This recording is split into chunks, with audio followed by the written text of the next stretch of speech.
যে বহু মুসলিম আল্লাহকে বিশ্বাস করে, মুহাম্মদ সাল্লাল্লাহু আলাইহি সাল্লামকে বিশ্বাস করে, কবর, বিচারের মাঠ, কিয়ামত এগুলিকে বিশ্বাস করে, মেনে চলার চেষ্টা করে, কিন্তু এক শ্রেণীর মুসলিম এরাও জাহান্নামে চলে যাবে। এটা খুব দুঃখজনক ব্যাপার। ঘটনা এরকম হয়েছে যে দুইটা ছেলে দুটাই ইন্টারমিডিয়েট পরীক্ষা দেওয়ার প্রস্তুতি নিচ্ছিল। তো একটা ছেলে কোনো পরীক্ষাই দেয়নি, আর একটা ছেলে সব পরীক্ষা দিয়েছে। তো যেই ছেলেটা সব পরীক্ষা দিয়েছে সে ফেল করেছে, আর যে একটা পরীক্ষাও দেয়নি সে কি পাশ করেছে? কি করেছে? যে একটাও পরীক্ষা দেয়নি সে তো এমনিতেই ফেল করবে নাকি?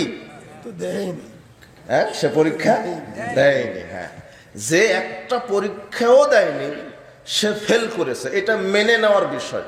তার আফসোস কম হবে যে আমি তো পরীক্ষাই দিইনি, আমার ফেল কি আর পাস কি। কথা বুঝে নেব না। কিন্তু যেই ছেলেটা পরীক্ষা দিল, সব পরীক্ষা দিয়েছে, রাত জেগে পড়েছে, এত পরিশ্রম করে পরীক্ষা দেওয়ার পরেও ফেল করেছে, বলেন তো আফসোস কার বেশি হবে? হ্যাঁ হ্যাঁ, ঠিক বলেছেন। যে পরীক্ষা দেওয়ার পরে ফেল করেছে তার আফসোসটা কি হবে? বেশি হবে। তো যারা আল্লাহকে মানে না, অস্বীকার করে, যারা বলে যে আল্লাহ বলে কিছু নাই, ইসলাম মানি না, বা অন্য কোনো মতবাদ মানছে ইসলামকে বাদ দিয়ে, এরা তো জাহান্নামে যাবে। এরা বিচার মাঠে আক্ষেপ করবে কিন্তু কম। সবচেয়ে বেশি আক্ষেপ করবে কিছু এক শ্রেণীর নামধারী মুসলিম, যারা রাত জেগে ইবাদত করে, তাহাজ্জুদ পড়ে, হজ মৌসুমে হজ করে, রমাদানে সিয়াম পালন করে, কোরআনও খতম দেয়, মসজিদে গিয়ে সালাত আদায় করে, এরপরও বহু মুসল্লি, বহু আমলকারী ব্যক্তি বিচার মাঠে জাহান্নামে চলে যাবে। তো এদের আফসোসটা বেশি হবে। কেন যাবে সে বিষয়টাই আমরা একটু আলোচনা করার চেষ্টা করব। যে আমল করেই মানুষ জাহান্নামে চলে যাবে, যারা আমল করছে না এরা তো এমনিতেই ফেল। কথা বুঝে নিও না। কিন্তু যারা সমাজে আমল করছে এরা যদি ফেল করে তাহলে মেজাজটা কেমন লাগে? কথা বুঝেননি? এটাই আল্লাহ সুবহানাহু ওয়া তাআলা বলছেন, ওয়াকাদিমনা ইলা মা আমিলু মিন আমালিন ফাজআলনাহু হাবাআম মানসুরা। সূরা ফুরকানের 23 নম্বর আয়াত। এটা বিচারের মাঠে মানুষের আমল নামাটা আল্লাহর সামনে পেশ করা হবে। আল্লাহ আমল নামাটা মানুষের দেখবে। ফাজআলনাহু হাবাআম মানসুরা। আমল নামা কিছু মানুষের দেখার পরে বহু মানুষের আমল ধূলিকণায় নিক্ষেপ করবেন, আল্লাহ কবুল করবেন না। কি করবেন না? কি কবুল করবেন না? আমল। তো আপনি আমল করেছেন বলেই তো আমল নামা ছিল। কথা বুঝেননি? তাহলে আমল, এক শ্রেণীর মানুষের আমল আল্লাহ ধূলিকণায় নিক্ষেপ করবেন, কবুল করবেন না। তো সেই আমলটা কোন আমল? এখন আমি কিছু বলতে চাচ্ছি না, শুধু আয়াতটা স্মরণে রাখেন। আল্লাহ সুবহানাহু ওয়া তাআলা বলছেন, আমিলাতুন নাসিবা। বহু আমলকারী বিচার মাঠে ক্লান্ত হবে, হতাশ হবে। বহু আমলকারী বিচার মাঠে ক্লান্ত হবে, হতাশাগ্রস্ত হবে। তো আমল করেই মানুষ হতাশ হয়ে যাবে। এরপর আল্লাহ বলছেন, ওয়াকাযালিকা ইউরিহিমুল্লাহু আমালাহুম হাসারাতিন আলাইহিম। আল্লাহ বলছেন কোরআন মাজিদে যে বহু আমলকারী বিচার মাঠে আমল নামা হাতে পেয়ে আক্ষেপ করবে, আফসোস করবে, আহা কি আমল করেছি। তারা নিজের দুই হাত কামড়াবে আর বলবে, আল্লাহ যদি রসুলকে মেনে চলতাম, রসুলের পদ্ধতি অনুযায়ী যদি আমল করতাম, যদি অমুককে বন্ধু না বানাতাম তাহলে আজকে কতই না ভালো হতো।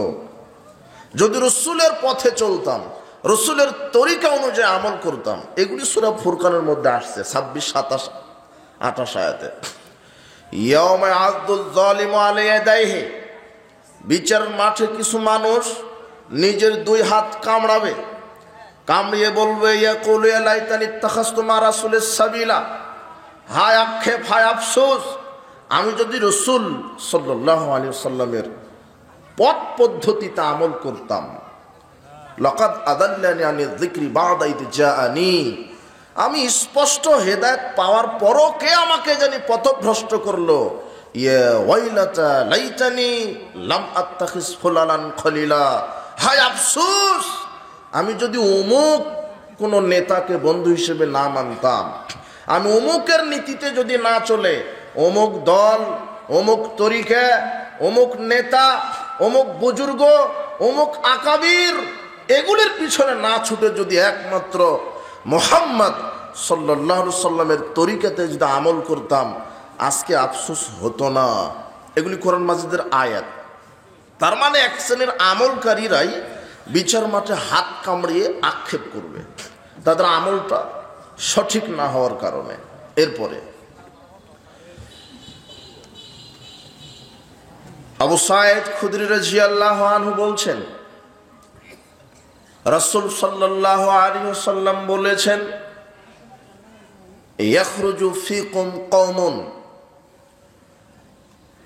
রাসূল সাল্লাল্লাহু আলাইহি ওয়াসাল্লাম বলছেন, অচিরেই তোমাদের মধ্যে কিছু কওম বের হবে, তাহকিরুনা সালাতাকুম মা সালাতিহিম, তাদের সালাতের তুলনায় তোমাদের সালাতকে তারা তুচ্ছ মনে করবে। ওয়া সিয়ামাকুম মা সিয়ামিহিম, তাদের সিয়ামের তুলনায় তোমাদের সিয়ামকে তুচ্ছ মনে করবে। ওয়া আমালাকুম মা আমালিহিম, তাদের আমলের তুলনায় তোমাদের আমলকে তারা নগণ্য তুচ্ছ মনে করবে। ওয়া ইয়াকরাউনাল কোরআন, তারা বেশি বেশি কোরআন খতম দিবে, তেলাওয়াত করবে। লা ইউজাইজু হানাজিরাহুম, কিন্তু কোরআনের আয়াত তাদের কণ্ঠের নিচে নামবে না। ইয়ামরুকুনা মিনাদ-দ্বীন, তার ইসলাম থেকে বের হয়ে যাবে। কামা ইয়ামরুকু সাহমু মিনার রামিয়া, যেভাবে ধনুক থেকে তীর বের হয়ে যায়। সমাজে কিছু ইবাদত গুজারি ব্যক্তিকে আপনি পাবেন যারা আপনার সালাতকে নিয়ে খেলতামাশা মনে করবে, যারা কম সালাত আদায় করে। আপনার সিয়ামকে নিয়ে তারা ঠাট্টা করবে, আপনার আমলকে নিয়ে তারা ঠাট্টা করবে। তারা এত পরহেজগারিতা দেখাবে, ওরা বেশি বেশি সালাত আদায় করবে, ওরা বেশি বেশি সিয়াম পালন করবে, ওরা বেশি বেশি কোরআন তেলাওয়াত করবে। কিন্তু রাসূল সাল্লাল্লাহু আলাইহি ওয়াসাল্লাম বলছেন, এত আমল করার পরেও ওরা মুসলমানই থাকবে না। কি থাকবে না? তো এরা কারা? হাদিসটা সহিহ বুখারীর 5058 নম্বর হাদিস। এরপর তার মানে সমাজে এক শ্রেণীর সালাত সিয়াম হজ যাকাতকারী আছে, তারা মুসলমানই না। কি না? সে কারা তারা? একটু আপনি ধৈর্য ধরবেন, খুব ধৈর্যের পরিচয় দিবেন। আমার কথা প্রথমেই বুঝেছেন কিনা? যে পরীক্ষা দেয়নি সে এমনিতেই তো ফেল। কথা বুঝেননি মনে হয়। কিন্তু সবচেয়ে আক্ষেপের ব্যাপার যে পরীক্ষা দেওয়ার পরে ফেল করবে, ওর চাইতে কপাল পোড়ার কে আছে? তো এখানে মুহাম্মদ সাল্লাল্লাহু আলাইহি ওয়াসাল্লাম বলছেন যে বেশি বেশি সালাত আদায় করবে, তারপরে মুসলমানই না। এরা কারা? আব্দুল্লাহ ইবনে আমর রাদিয়াল্লাহু আনহু বলছেন, রাসূল সাল্লাল্লাহু আলাইহি ওয়াসাল্লাম বলেছেন, লা ইয়াতিয়ান্না লা উম্মতি মা তাআলা বানি ইসরাঈল, আমার উম্মতের ওই অবস্থা হবে যে অবস্থা বানি ইসরাঈল জাতির হয়েছিল। হাজওয়ান না'ল বিন না'ল, যেমন দুই পায়ের জুতা সমান, ঠিক বানি ইসরাঈল যেমন আমার মুসলমান উম্মতের হবে অবস্থা তেমন। হাত্তা ইন কানা মিনহুম মান আতা উম্মাহু আলানিয়া, রাসূল সাল্লাল্লাহু আলাইহি ওয়াসাল্লাম বলছেন, যদি বানি ইসরাঈল জাতির মধ্যে এমন লোক দেখা যায় যে তারা তার মায়ের সাথে জেনা করেছিল, লাকানা ফি উম্মতি মা ইয়াসনাউ যালিক, তাহলে মুসলমানদের মধ্যেও দেখা যাবে যে মুসলমানেরা তাদের মায়ের সাথে জেনা করার মতো পাপ করবে। এই কথা মুহাম্মদ সাল্লাল্লাহু আলাইহি ওয়াসাল্লাম বলছেন। হাদিসটা তিরমিজির হাদিস, 2641 নম্বর হাদিস। বানি ইসরাঈল যদি মায়ের সাথে জেনা করে, তাহলে মুসলমানেরাও কি করবে? রাসূল সাল্লাল্লাহু আলাইহি ওয়াসাল্লাম বলছেন, যেহেতু দুই পায়ের জুতা সমান, ঠিক বানি ইসরাঈল যেরকম হবে মুসলমানেরাও তেমন হবে। এই কথা মুহাম্মদ সাল্লাল্লাহু আলাইহি ওয়াসাল্লাম বোঝাতে গিয়ে বলছেন যে জুতা যেমন সমান, ঠিক বানি ইসরাঈল ইহুদি খ্রিস্টান যেমন হবে মুসলমানেরাও তেমন হবে। বলতে বলতে বলছেন, ইহুদি খ্রিস্টান জাতি যদি মায়ের সাথে জেনা করার মতো পাপ করে থাকে, তাহলে মুসলমানেরাও এমন থাকবে যারা মায়ের সাথে জেনা করার মতো পাপ করবে। তো এখন বলেন তো, মুসলমানেরা মায়ের সাথে জেনা করে না করে না? বোঝেনি? জেনা বোঝেন কি? এটা নারীর সাথে অবৈধ দেহ বিক্রি করে দেওয়া। আপনার স্ত্রী আছে, তারপর আর একজন পর নারীর কাছে গিয়ে আপনি যৌন মিলন করলেন, এটাকে আরবিতে কি বলা হয়? জেনা বলা হয়। আপনার বাড়িতে স্ত্রী আছে, তারপর আর একজন স্ত্রীর সাথে আপনি দেহ বিক্রি করে দিলেন, দৈহিক সম্পর্ক স্থাপন করলেন, ওটা জেনা। তো এই হাদিসে রাসূল সাল্লাল্লাহু আলাইহি ওয়াসাল্লাম বলছেন যে বনী ইসরাইল যদি মায়ের সাথে জেনা করার মতো পাপ করে, মুসলমানরাও করবে।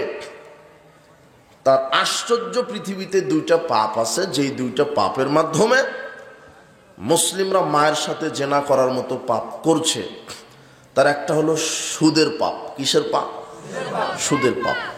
রাসূল সাল্লাল্লাহু আলাইহি ওয়াসাল্লাম বলছেন, দিরহামু রিবা ইয়াকুলহু রাজুল ওয়া হুয়া ইয়ালামু আসাদ্দু মিন সিত্তাতি সালাসিনা জিনিয়াতান।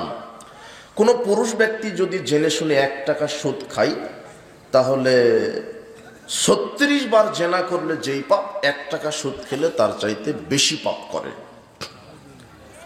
আবু হুরায়রা রাদিয়াল্লাহু আনহু বলছেন, রাসূল সাল্লাল্লাহু আলাইহি ওয়াসাল্লাম বলেছেন, আর রিবা উসাবুনা জুজান, সুদের পাপের 70টি ভাগ আছে।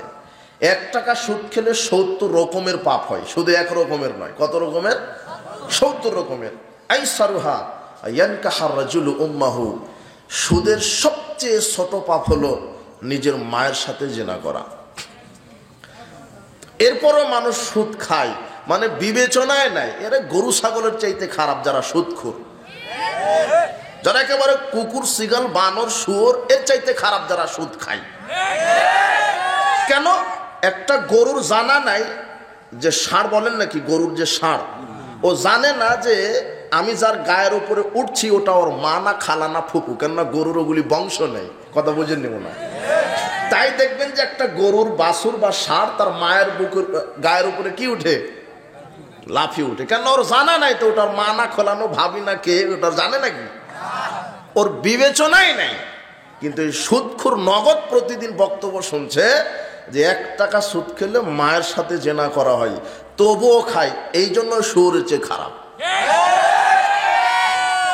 ও জানছে যে মায়ের সাথে জেনা, তাও 1 টাকা খেলে 36 বারেরও বেশি। বলেন তো, মানুষ না পুরসিগাল? তো আশ্চর্য একটা পাপ। আপনি থাকেন, একটু ধৈর্যের পরিচয় দিবেন। আমি বক্তব্যটা এই বিষয়ে দিচ্ছি না, যেহেতু হাদিসের এবারটা চলে এসেছে তাই আপনাকে বোঝাচ্ছি। না হলে আপনার এটা সকালে বলবেন যে কি ব্যাপার, বনী ইসরাইল জেনা করলে মুসলমানেরও জেনা করবে, এটা তো বুঝতে পারলাম না। তাই আমি বোঝাতে গিয়ে এই কথাটা নিয়ে এসেছি। তার মুসলমানেরাও মায়ের সাথে জেনা করার মতো পাপ করছে, সেটা হলো সুদের পাপ।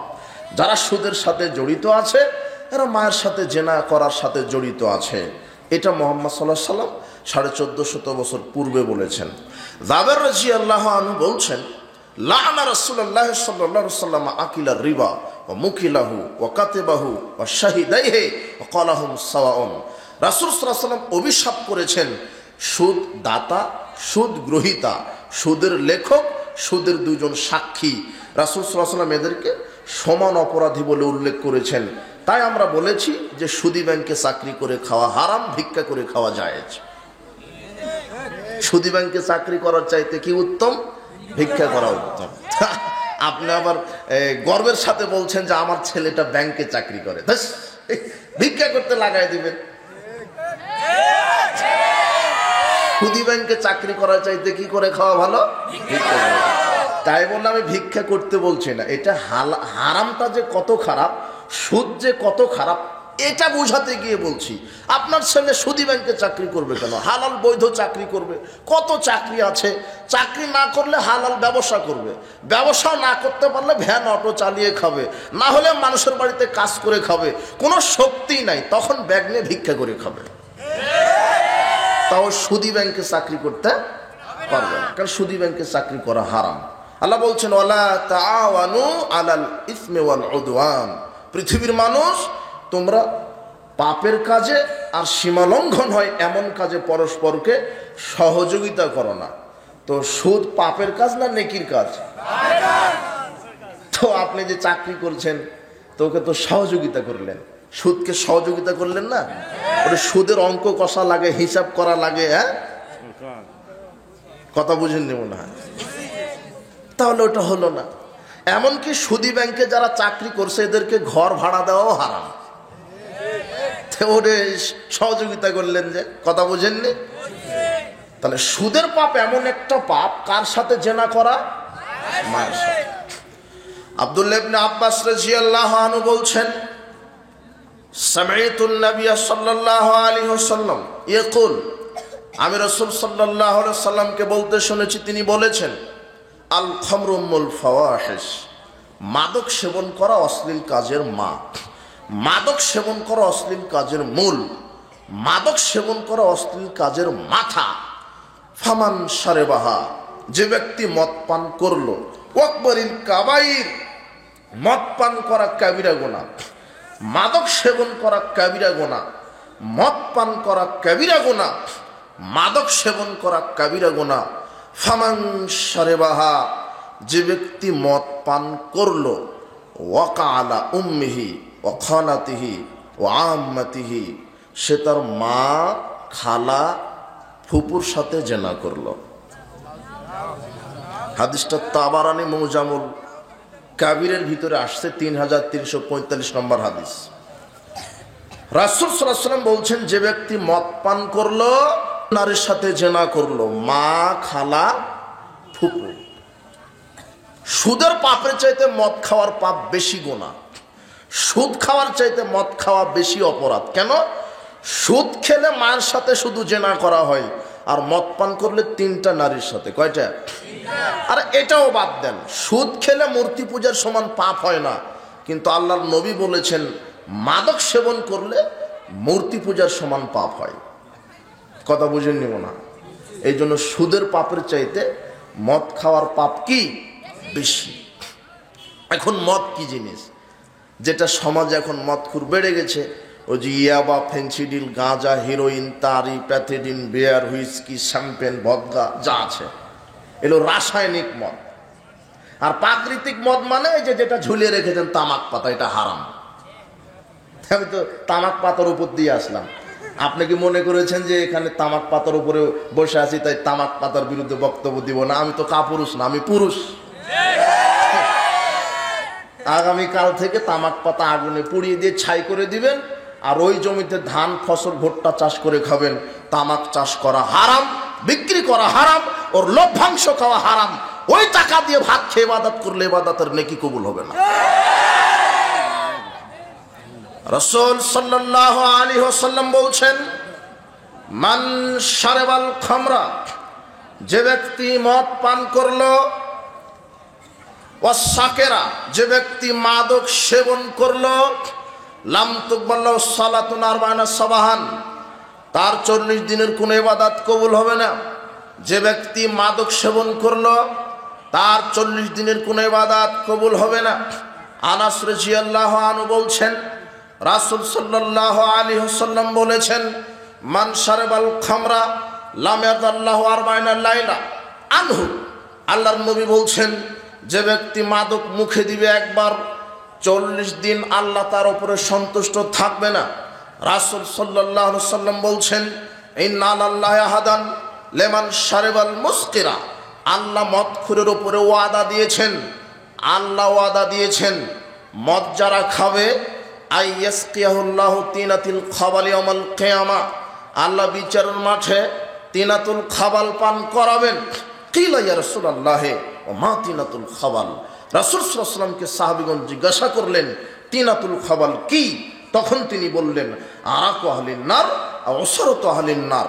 তিনাতুল খাবাল মানে যারা চিরস্থায়ী জাহান্নামী, তাদের শরীর থেকে রক্তপুঞ্জ মিশ্রিত গরম তরল দুর্গন্ধযুক্ত পানীয় খেতে দেওয়া হবে, এটা তিনাতুল খাবাল।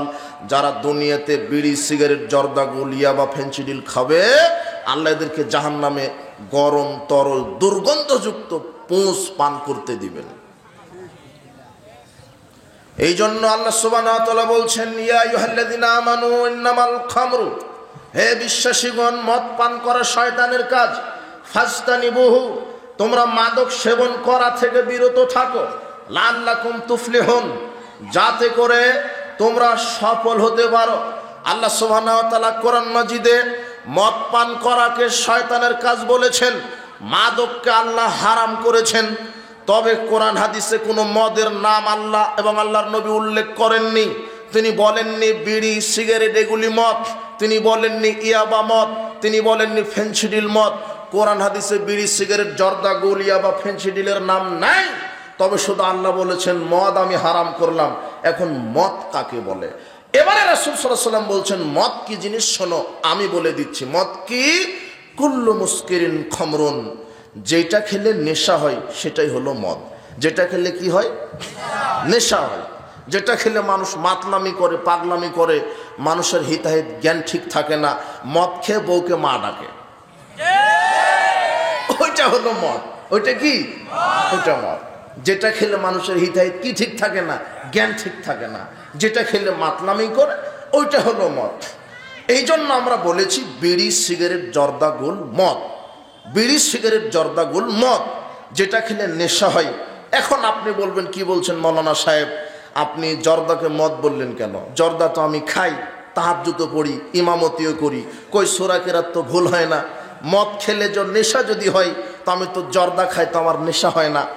এখন মুহাম্মদ সাল্লাল্লাহু আলাইহি ওয়াসাল্লাম আরেকটা হাদিসে বলে দিয়েছেন, স্পষ্ট করেছেন, মা আসকারা কাসিরুহু ফাকালিলুহু হারাম, যেই জিনিসটা বেশি পরিমাণ খেলে মানুষ পাগলা হয়ে যায় তার অল্পটাও হারাম। আপনি পানের সাথে 1 গ্রাম জর্দা খান, তাই সূরা ফাতিহা পড়তে পারেন। 200 গ্রাম খেয়ে দেখেন, আপনি বউকে মা ডাকবেন। কথা বুঝেন নি মনে হয়? কথা কি বুঝতে পারলেন কি? যেটা বেশি পরিমাণ খেলে বিবেকের ক্ষতি হয় তার একটা দানা খাওয়াটা কি? হারাম। তাহলে এখন এই যুবক বলো তো, বিড়ি খাওয়া কি? সিগারেট খাওয়া কি? জর্দা খাওয়া কি? গুল খাওয়া কি? হারাম।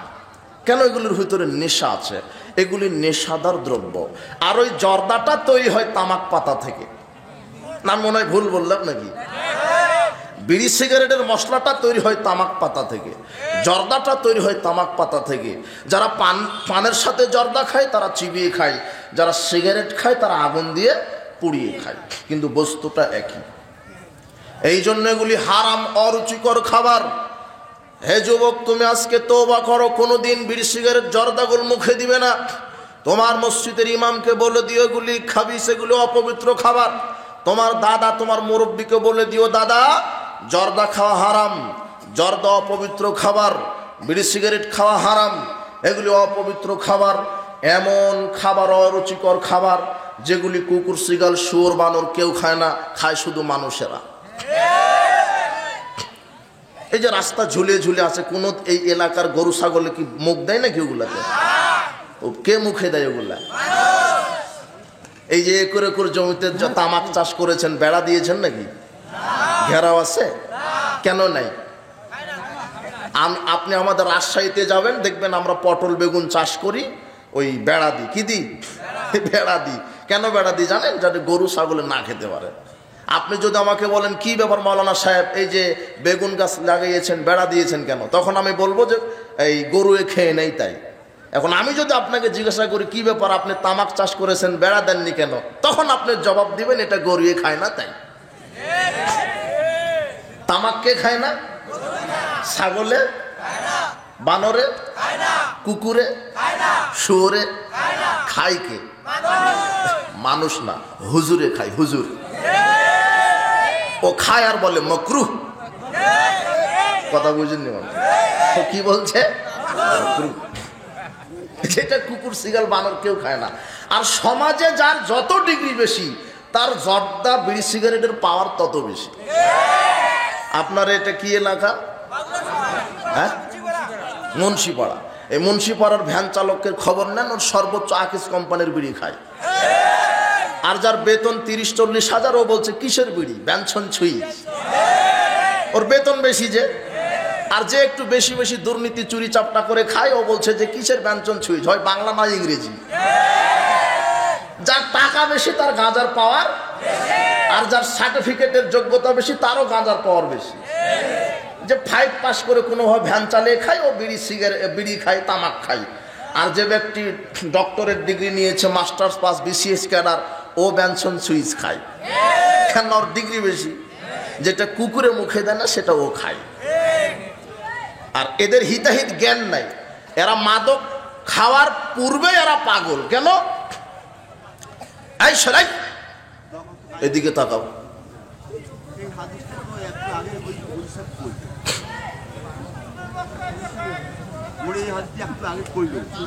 আপনি বসেন। এই হাদিস 10 জন আলেম বলুক, তাদের সমস্যা নেই, কিন্তু আমি যেভাবে বলবো আমার মতো আর একজন নাও বলতে পারে, বা আমার পূর্বে যে বলেছে সে আমার চাইতে ভালোভাবে বলতে পারে। কথা বুঝেননি? আপনি একটু ধৈর্য ধরেন। আমি আপনার ভালোর জন্য এখানে এসেছি, আমি আপনার খারাপের জন্য এখানে আসিনি। আমি আপনাকে জান্নাতের পথ দেখাতে এসেছি, জাহান্নামে নিয়ে যেতে আসেনি। আমি ওই বক্তব্য এখানে দিব, আপনি একটু ধৈর্য ধরেন। একটা কুকুর যদি পানিতে পড়ে মারা যায়, আমি যদি মানুষ হই, দয়া থাকে, তাহলে কুকুরকে আমি বাঁচাবো। আর ওটা কুকুর তো বৌদ্ধের কথা, আমার চোখের সামনে আমার ভাইটা হারাম খেয়ে জাহান্নামে যাবে, এটা আমি মুসলিম হয়ে আমি মেনে নিতে পারি না। আমি আপনাকে জাহান্নাম থেকে বাঁচাতে এসেছি। আপনি আমার বক্তব্য রাগ করবেন কেন? যদি ইমানের দাবি থাকে তাহলে চুপ করে বসে আমার বক্তব্য শুনতে হবে। আমি আপনাকে জাহান্নামে নিক্ষেপ করার জন্য আসিনি, একটু ধৈর্য ধরেন। আমি আপনার পক্ষেই কথা বলবো, একটু ধৈর্য ধরেন। বলছিলাম যে আপনি 1 প্যাকেট দুধ কিনতে যাবেন, তো দোকানদারকে যখন বলবেন যে ভাই 1 প্যাকেট দুধ দেন, তখন দুধের গায়ে যদি লেখা থাকে যে দুধ পান, বিষ পান, দুধ খেলে ক্যান্সার হবে, বলেন তো আপনি দুধ খাবেন? আপনার ছেলেকে খাওয়াবেন? দোকানদারকে সালাম দিবেন না লাঠি আগে দেখবেন যে কে রে, তুই কিসের দুধ বিক্রি করিস যে খেলে বিষ পান বলছিস তুই? হ্যাঁ, এটা কোন কোম্পানি? ওকে ধর, বলবেন না? কিন্তু আপনি নগদ একটা শিক্ষিত মানুষ গিয়ে বলছেন যে ভাই 1 প্যাকেট সিগারেট দেন। হে কতখানি বলদ! সিগারেটের গায়ে লেখা আছে যে ধূমপান বিষ পান, ধূমপান ক্যান্সারের কারণ, তবুও খাই। কথা বুঝেননি মনে হয়। এই জন্য সাবধান। বিড়ি, সিগারেট, জর্দাগুল হারাম খাবার। আর কোনো পাগল এমন আমি পাইনি যে 1 গ্লাস দুধ নিয়ে টয়লেটের ভিতরে ঢুকেছে, একটা ডিম নিয়ে ঢুকেছে, 1 প্লেট বিরিয়ানি নিয়ে টয়লেটে ঢুকেছে, এরকম আছে নাকি? যারা রমাদানে সিয়াম রাখে না তারাও 1 প্লেট বিরিয়ানি খায়, পর্দা টাঙিয়ে খায়, তাও টয়লেটে যায় না। কিন্তু এই হারামখোর সিগারেট নিয়ে গেছে টয়লেটের ভিতরে। কথা বুঝেননি মনে হয়? আল্লাহ আপনাকে হেদায়েত দান করুন। যেই জমিতে তামাক চাষ করছেন ওই জমিতে আলু চাষ করেন, আল্লাহ আপনাকে বরকত দিবেন। আপনি ওই জমিতে ভুট্টা চাষ করেন। আপনার যদি ইমানের দাবি থাকে তাহলে আগামীকাল থেকে আর আগামী বছর থেকে তামাক চাষ করবেন না। আমি আপনাকে সঠিকটা বলে গেলাম, না হলে আল্লাহ বিচার মাঠ আমাকে ধরবে, কেমন বক্তৃতা দিয়ে আসলি রে, তামাকের জমির উপরে গিয়ে তুই তামাকের বিরুদ্ধে বক্তৃতা দিতে পারিস নি। এই ভয়ে, আমি আল্লাহর ভয়ে কথাটা বললাম, আপনাকে আমি 5 পয়সা ভয় করি না। আল্লাহ আমাকে বিচার মাঠে ধরবে তো, যে কি ব্যাপার আকবর বিন আবেদ সাহেব, আপনি তামাক চাষিদের সামনে বক্তব্য দিলেন অথচ তামাকের বিরুদ্ধে বক্তব্য দিতে পারলেন না, সেদিন আমার আবার কি হবে? এই জন্য আমি আল্লাহকে ভয় করি, মানুষকে ভয় করি না। আল্লাহ আমাদেরকে সঠিকটা বোঝার তৌফিক দান করুন। তো বলছিলাম এই বিষয়ে বক্তব্যটা নয়, এই বিষয়ে অনেক বক্তব্য দেওয়া হয়েছে।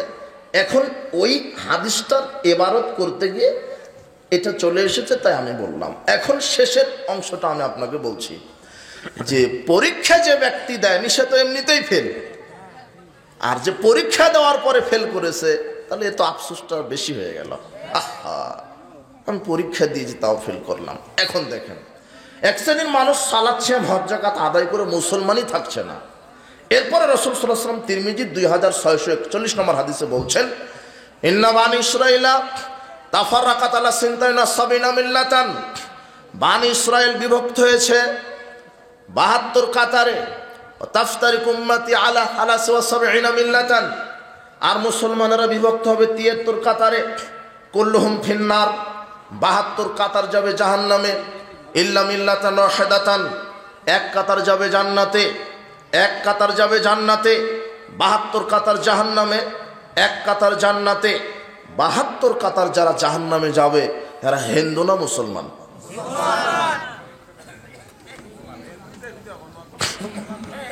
আপনি কথা বলছেন কেন? খুব আমি বলেছি আপনি মানুষের পরিচয় দেন, একেবারে ধৈর্য ধারণ করে বসে থাকেন চুপচাপ।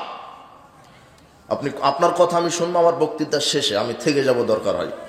বলেন যে আমার এই জায়গাতে বক্তব্য ভুলে এসে, আমি সংশোধন করতে রাজি আছি, কিন্তু এখন বিশৃঙ্খলা করেন না। কথা কি বুঝতে পেরেছেন? এক খেয়ালে শোনেন। ইন্না বানি ইসরাঈল তাফারাকাত আলা সিনতাইন ওয়া সাবিনা মিল্লাতান। বানি ইসরাঈল বিভক্ত হয়েছিল 72 কাতারে। ওয়া তাফতারিকু উম্মতি আলা 73 মিল্লাতান। আর মুসলিম জাতি বিভক্ত হবে 73 কাতারে। কুল্লুহুম ফিন্নার, 72 কাতার জাহান্নামে যাবে। ইল্লা মিল্লাতান ওয়াহিদাতান, এক কাতার জান্নাতে যাবে। রাসূল সাল্লাল্লাহু আলাইহি ওয়াসাল্লামকে জিজ্ঞাসা করা হলো,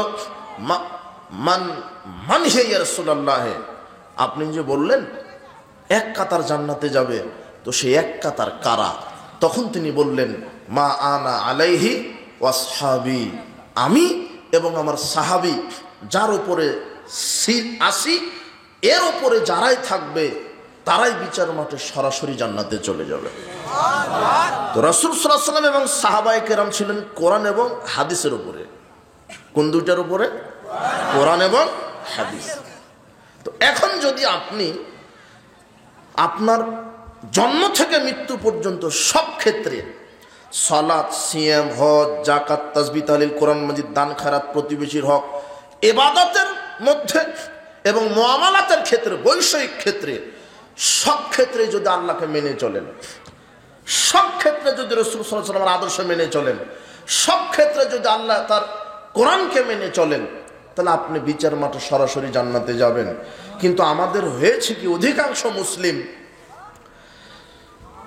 সালাত, সিয়াম, হজ, যাকাতে আল্লাহকে মানে, কিন্তু বৈষয়িক জীবনে আল্লাহকে মানে না, বৈষয়িক জীবনে আল্লাহর বিধান অনুযায়ী চলে না। অথচ ইসলামের থিওরি হচ্ছে, ইসলামের মৌলিক নির্দেশ হচ্ছে আল্লাহকে সার্বিক জীবনে মানতে হবে। আমি সালাত আদায় করব আল্লাহর বিধানে, অর্থনীতি চালাবো আল্লাহর বিধানে, আমি সিয়াম পালন করব আল্লাহর বিধানে, আমি শিক্ষানীতি প্রণয়ন করব আল্লাহর বিধানে, আমি হজ করব, উমরা করব আল্লাহর বিধানে, রাজনীতিও করব আল্লাহর বিধানে। কিন্তু আমরা সালাত, সিয়াম, হজ, যাকাত করি আল্লাহর বিধানে, কিন্তু রাজনীতি করি শয়তানের বিধানে। এই জন্য এরা বিচার মাঠে ধরা খেয়ে যাবে। আল্লাহ বলবেন যে কি ব্যাপার, রাজনীতির তো আমি বিধান দিয়েছিলাম, রাজনীতি করা এটা পাপের কাজ নয়, গুনাহের কাজ নয়, রাজনীতি করা ফরজ, রাজনীতি তো করবেনই, তবে সেটা কার বিধানে? আর তরিকা কার? মুহাম্মদ সাল্লাল্লাহু আলাইহি ওয়াসাল্লামের। রাজনীতি করা ফরজ, সেটা যদি হয় নবীর তরিকায়। কিন্তু প্রচলিত যে পৃথিবীতে যে রাজনীতি আছে বিভিন্ন জায়গাতে, ইহুদি খ্রিস্টানের তৈরি করা, এই রাজনীতি করা হারাম। কথা বুঝেছেন? এই জন্য সাবধান। তো আমি মুসলিম, পরিপূর্ণ মুসলিম তখন হতে পারবো যখন আমি সালাত, সিয়াম, হজ, যাকাত, তাসবিহ, তাহলিল, ব্যবসা বাণিজ্য, শিক্ষা, রাজনীতি, অর্থনীতি, সমাজনীতি, সব ক্ষেত্রে একমাত্র কার বিধান মানব? তখন আমি পরিপূর্ণ মুসলিম।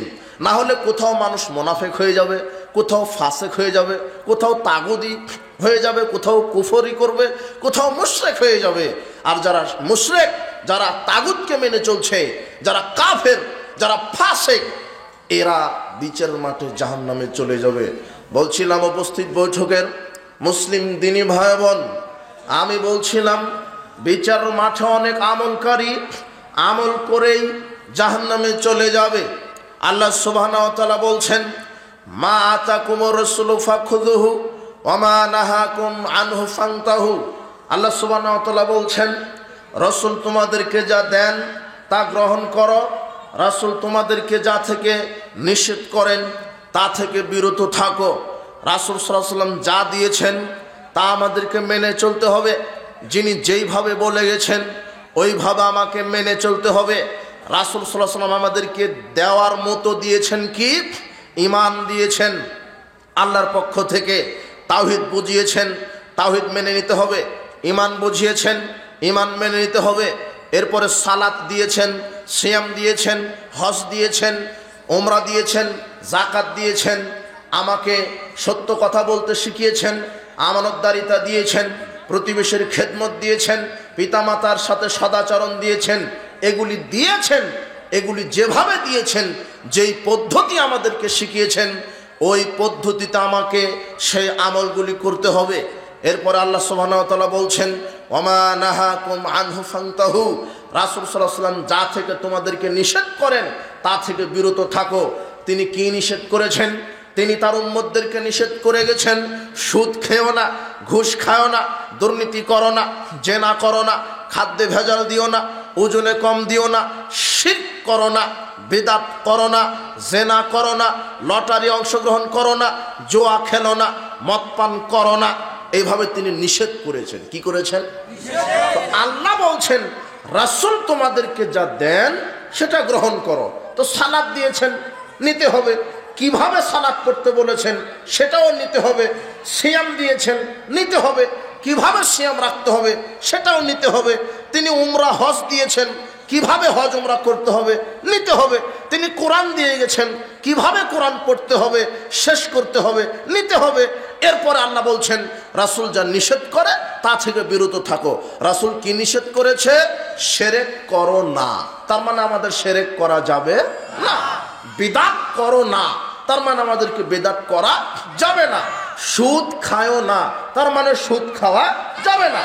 ঘুষ খায়ও না, তার মানে ঘুষ খাওয়া যাবে না। জেনা করো না, তার মানে জেনা করা যাবে না। মানুষকে হত্যা করো না, তার মানে হত্যা করা যাবে না। গীবাত করো না, তার মানে গীবাত করা যাবে না। বেপরদায় উলঙ্গ হয়ে চলো না, তার মানে বেপরদায় চলা যাবে না। আল্লাহ বলছেন যা নিষেধ করে তা থেকে বিরত থাকো, আর যা প্রদান করে তোমাদেরকে দেয় তা গ্রহণ করো। এই একটা আয়াতের উপরে যদি আমরা আমল করতে পারি তাহলে বিচার মাঠে আমরা সরাসরি জান্নাতে চলে যাব। কিন্তু সবাই তো মুনাফিক, মুশরিক, কেউ বা কাফের, কেউ বা তাগুতি নীতি মানে। রাসূল সাল্লাল্লাহু আলাইহি ওয়াসাল্লাম যা দিয়েছেন তা মানে না, রাসূল যা নিষেধ করেছেন তাও মানে না। এই জন্য মুহাম্মদ সাল্লাল্লাহু আলাইহি ওয়াসাল্লাম আমাদেরকে যা দিয়েছেন তা মেনে নিতে হবে। রাসূল সাল্লাল্লাহু আলাইহি ওয়াসাল্লাম যা থেকে নিষেধ করেন তা থেকে আমাদেরকে বিরত থাকতে হবে। অনেক কিছু নিষেধ করেছেন, তার মধ্যে মৌলিক একটা ৭২ কাতার মুসলিম জাহান্নামে যাবে, তার একটা মৌলিক পাপ করার কারণে একটা সবচেয়ে বড় পাপ, শিরকের পরে পাপ হচ্ছে বিদআত। বিদআত হচ্ছে পাপ। রাসূল সাল্লাল্লাহু আলাইহি ওয়াসাল্লাম বলেছেন কুল্লু বিদআতিন দালালা কুল্লু দালালাতিন ফিন্নার। প্রত্যেক বেদাতি আমল হচ্ছে ভ্রষ্টতা, আর প্রত্যেক বেদাতি আমলের পরিণাম জাহান্নাম। কি আমলের পরিণাম? জাহান্নাম। বেদাতি আমল। তো সমাজে এক শ্রেণীর কিছু মানুষ আমল করছে, সেটা হলো বেদাতি আমল, ভ্রান্ত আমল। যে আমল রাসূল সাল্লাল্লাহু আলাইহি ওয়াসাল্লাম করেননি, সাহাবায়ে কেরাম করেননি, তাবিঈগণ করেননি, তাবিঈগণ করেননি, কোন সালাফগণ করেননি, যেটা কোরআন এবং হাদিস দ্বারা প্রমাণিত নয়। বিদআত হচ্ছে আরবি শব্দ। বেদাত কি জিনিস? বেদাত হচ্ছে আরবি শব্দ, এর বাংলা হলো নতুন আবিষ্কার, নতুন সৃষ্টি। বেদাত দুই ধরনের, একটা বৈষয়িক বেদাত আর একটা শরঈ বেদাত। বৈষয়িক বেদাত এটা নিষেধ নয়। কিয়ামত পর্যন্ত নিত্য নতুন দুনিয়াতে যেটা হক হালাল যেগুলি বৈধ এগুলি তৈরি করেন আপনি, সৃষ্টি করেন, সমস্যা নেই। বৈষয়িক বেদাত মানে নতুন সৃষ্টি। কেমন? এই যে আমি যে মাউথপিস, মাইকে কথা বলছি, এটাও বেদাত হয়েছে, নতুন সৃষ্টি হয়েছে। রাসূলের যুগে কি ছিল নাকি? এই যে অডিও ভিডিও হচ্ছে, ক্যামেরা, এটা ছিল?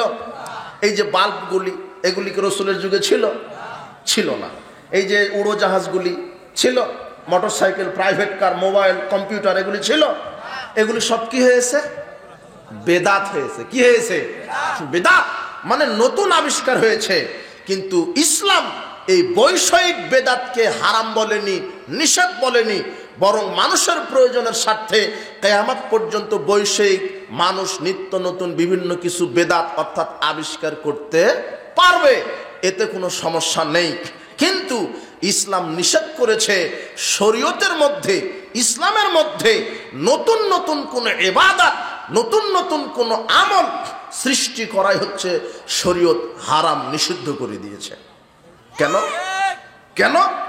কেননা ইসলাম শরীয়ত আল্লাহ পরিপূর্ণ করে দিয়েছেন। আল্লাহ বলছেন আল ইয়াউমা আকমালতু লাকুম দীনাকুম, আমি আজকে দিন ইসলামকে কি করে দিলাম? পরিপূর্ণ করে দিলাম। এখানে কেউ একটা সরিষা পরিমাণ কিছু আমল ঢোকাতেও পারবে না, কিছু বাদ দিতেও পারবে না। শরীয়ত পরিপূর্ণ, ইবাদত আমল পরিপূর্ণ। এই জন্য আমি যেই আমল করি, যেই ইবাদত করি, ওই ইবাদত ওই আমল কোরআন এবং সুন্নাহ ভিত্তিক হতে হবে। সেটা রাসূল সাল্লাল্লাহু আলাইহি ওয়াসাল্লাম থেকে প্রমাণিত হতে হবে। দেশাচারের নামে বাপ দাদার দোহাই দিয়ে আমল করলে হবে না। কোরআন এবং সহিহ হাদিসের দোহাই দিয়ে আমল করতে হবে। মুহাম্মদ সাল্লাল্লাহু আলাইহি ওয়াসাল্লামের তরিকায়, মুহাম্মদ সাল্লাল্লাহু আলাইহি ওয়াসাল্লামের নীতিতে আমাদেরকে আমল করতে হবে। আমি যদি এমন আমল করি, এমন ইবাদত করি, যেই ইবাদত যেই আমলটা রাসূল সাল্লাল্লাহু আলাইহি ওয়াসাল্লাম করতে বলেননি, যেটা কোরআন সুন্নাহ দ্বারা প্রমাণিত নয়, ওই আমল আপনি যতই ভালো মনে করে করেন, ওই আমলটাই আল্লাহ বিচার মাঠে বাতিল ঘোষণা করে দিবে। আর ওই আমলকারী আমল করার পরেও বিচার মাঠে ফেল করবে। কথা বুঝেছেন? কেননা তার আমলটা, আর একটা উদাহরণ দিই, খুব শর্টকাট। এই ছেলে, এই দিকে তাকাও।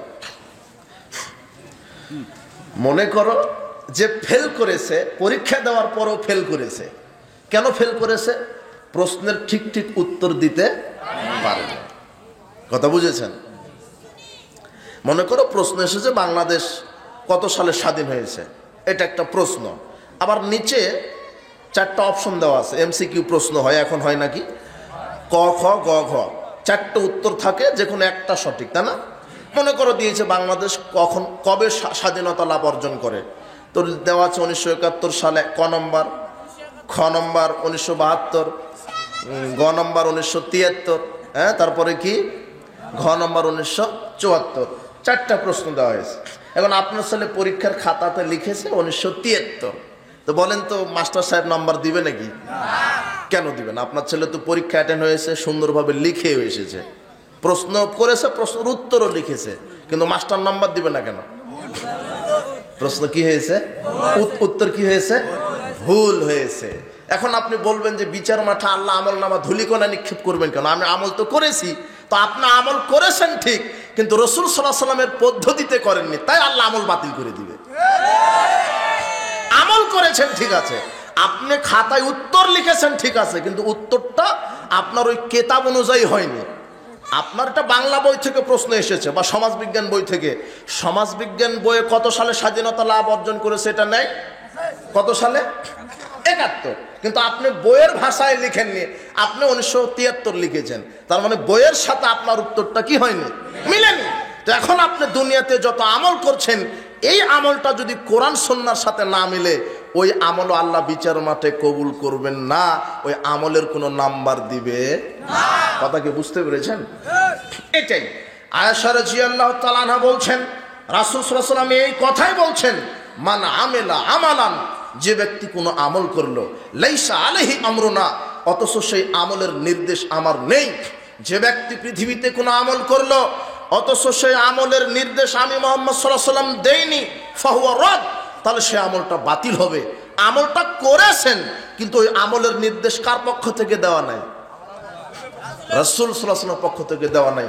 হাদিস মুসলিম 1718 নম্বর হাদিস।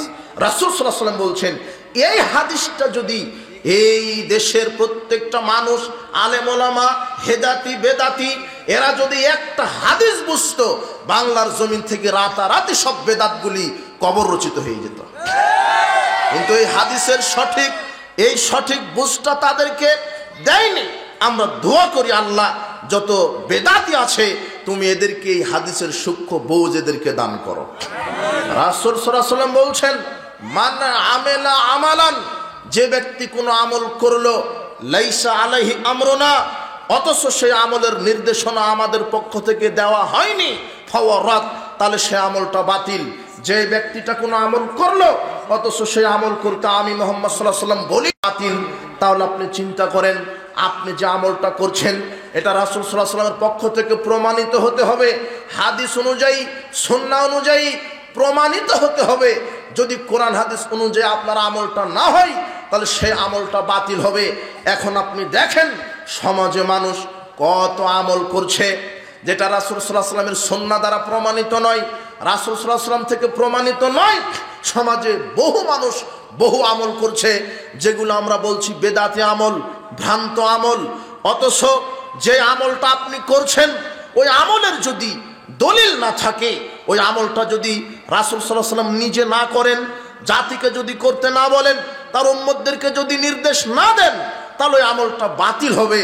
আজকে সমাজে অনেক মানুষ ভ্রান্ত আমল করছে, তার মধ্যে অনেক ভ্রান্ত আমল আছে।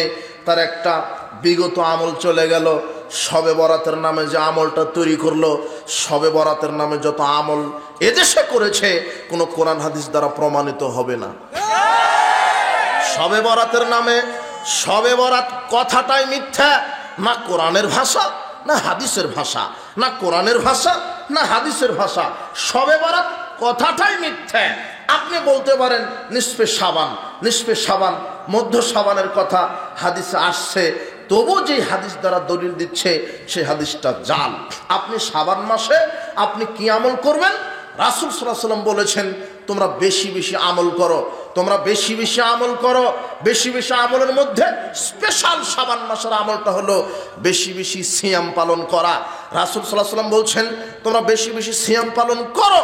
ওসামা বিন যায়েদ রাদিয়াল্লাহু আনহু বলছেন ইয়া রাসূলুল্লাহ লাম আরাকা তাসুমু মিন শাবান শাহরাম মিনাশ শাবান তাসুমু মিন শাবান, লাম আরাকা তাসুমু শাহরাম মিনাশ শাবান। আল্লাহর নবী, আমি আপনাকে শাবান মাসে যত সিয়াম পালন করতে দেখি অন্য মাসে এত সিয়াম পালন করতে দেখি না কেন?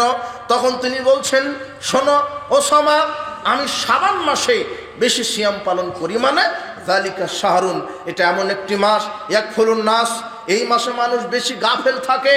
বাইনা রজব ও রমাদান, এটা রজব রমাজানের মাঝখানের মাস, এই মাসে আমি বেশি বেশি সিয়াম রাখি কেন? তুরফাউল আমাল ফি রাব্বিল আলামিন, শাবান মাসে একজন বান্দার বাৎসরিক আমলের রিপোর্ট আল্লাহর কাছে ফেরেশতারা পেশ করে। ফাউহিব্বু আয়ুরফাল আমাল ওয়া নাসাইম, আমি এই জন্য এটা ভালোবাসি আমার আমলটা আল্লাহর সামনে পেশ করা হোক সিয়াম থাকা অবস্থায়। তার মানে শাবান মাসে কোরআন হাদিস থেকে একটা আমল পাওয়া গেল, বেশি বেশি সিয়াম পালন করা। শুধু 14 দিবাগত রাত্রে শবে বরাতের রাত পালন করছেন, আর দিনে শবে বরাতের নিয়তে সিয়াম রাখছেন। শবে বরাতের নিয়তে সিয়াম রাখলে নেকি হবে না, উল্টা পাপ হবে। আর শবে বরাতের নামে আপনি রাত্রে হালুয়া রুটি খেলেন। এদেশের এক শ্রেণীর ভ্রান্ত আলেম তারা যুক্তি দিচ্ছে হালুয়া রুটি খায় কেন? কেননা রাসূল সাল্লাল্লাহু আলাইহি ওয়াসাল্লামের দাঁত ভেঙে গেছিল উহুদের মাঠে, তাই আমরা হালুয়া রুটি খাই। কিন্তু ঘটনা তো অনেক আগে ঘটেছিল। শাওয়াল মাসের 7 তারিখে সকালে দাঁত ভেঙেছে, আর আপনি শাবান মাসে খান, প্রায় 2 মাস আগেই খেয়ে নিচ্ছেন। আপনি ভাঙেইনি দাঁত, ভাঙেইনি দাঁত, আগেই খেয়ে নিলেন। এখন আবার এরা শুরু করেছে যে শুধু হালুয়া রুটি খেয়ে পেট ভরছে না, বিরিয়ানি লাগাতে হবে। আবার বিরিয়ানি আবার শুরু করেছে যে ও 5 ওয়াক্ত ফরজ পড়ুক আর না পড়ুক, শবে বরাতের রাত্রে শয়তান ফজিলতের বয়ান দিয়েছে, শবে বরাতের রাত্রে কেউ যদি গোসল করে, এরপরে সরিষার তেল যদি গায়ে মেখে, এরপরে কাঁথা বালিশ নিয়ে যদি মসজিদে গিয়ে সালাতুল আলফিয়া 100 রাকাত সালাত আদায় করে, তাহলে প্রত্যেক লোমের সমান 70,000 ফেরেশতা তার জন্য ক্ষমা প্রার্থনার দোয়া করবে। অথচ হাদিসটা রাহু শয়তান, শয়তানের বর্ণনা, এটা কোনো কোরআন হাদিস নয়। আর যে ব্যক্তি 100 রাকাত পড়ছে, বলছে ভাই তোর কত রাকাত হলো? বলছে 50 রাকাত। তোর কত? তো 80 রাকাত। তো তুই ফজর পড়েছিলিস? তো ঘুমিয়ে গেছি, ফজর পড়া হয়নি। কি হলো? কথা বুঝেননি মনে হয়। শবে বরাতের নিয়তে যত আমল করবেন, এই রাত্রের কত ভ্রান্ত আকীদা আমল শয়তান দিয়েছে। আমাদের দেশে যত বিধবা নারী, এদেরকে শয়তান বলে দিয়েছে, কোরআনের আয়াত দিয়ে দলিল দিচ্ছে, তানাজ্জালুল মালাইকাতু ওয়ার রূহ, এই রাত্রে নাকি রূহ নাজিল হয়। মানে যাদের স্বামী মারা গেছে কবর থেকে তাদের রূহ নাকি ঘরে ঢুকে পড়ে।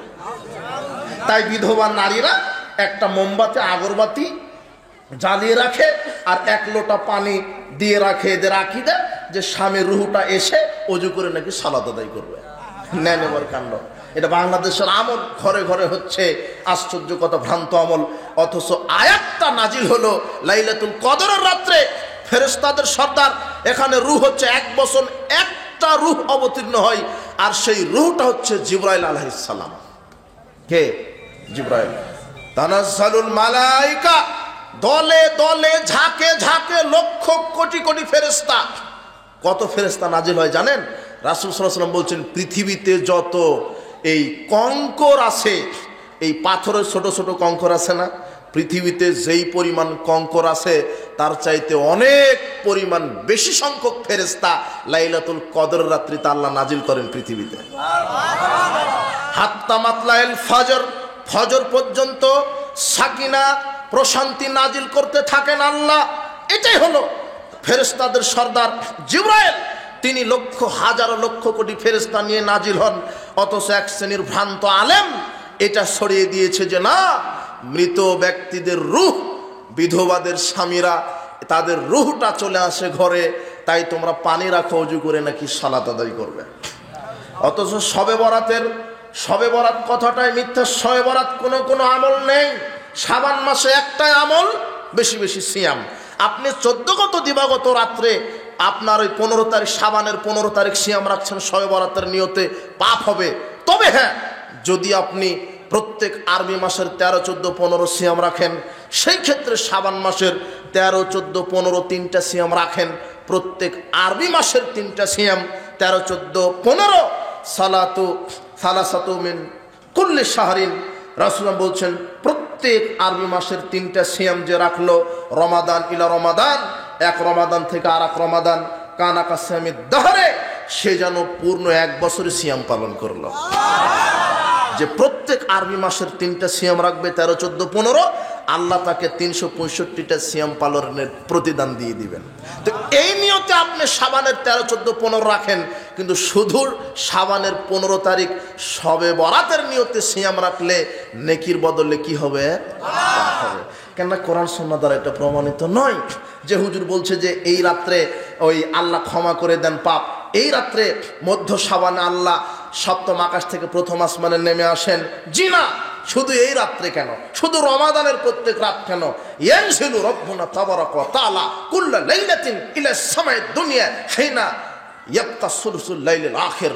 রাসূল সাল্লাল্লাহু বলছেন, তোমাদের প্রতিপালক প্রত্যেক রাত্রেই, দিনে প্রত্যেক রাত্রেই, সপ্তাহে 7 দিন, মাসে 30 দিন, বছরে 360 দিন, 365 দিনই, 365টা রাত্রেই আল্লাহ 7ম আকাশ থেকে 1ম আসমানে নেমে আসেন শুধু তার বান্দা বান্দিকে ক্ষমা করে দিবেন বলে।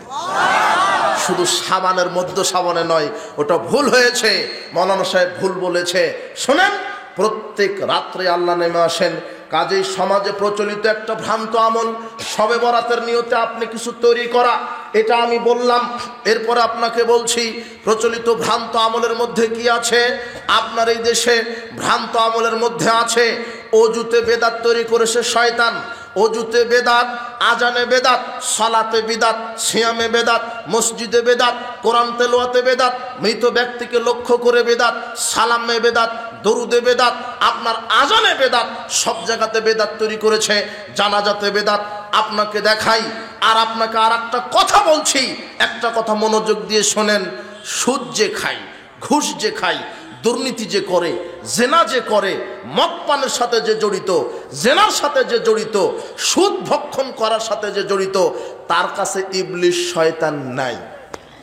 তার সাথে কি নাই? যে জেনা করছে ওর কাছে কে নাই? শয়তান নাই। ওর কাছে শয়তান থেকে কি লাভ? ওর সময় অযথা ওর কাছে নষ্ট করবে কেন? শয়তান থাকে ভালো মানুষের মধ্যে।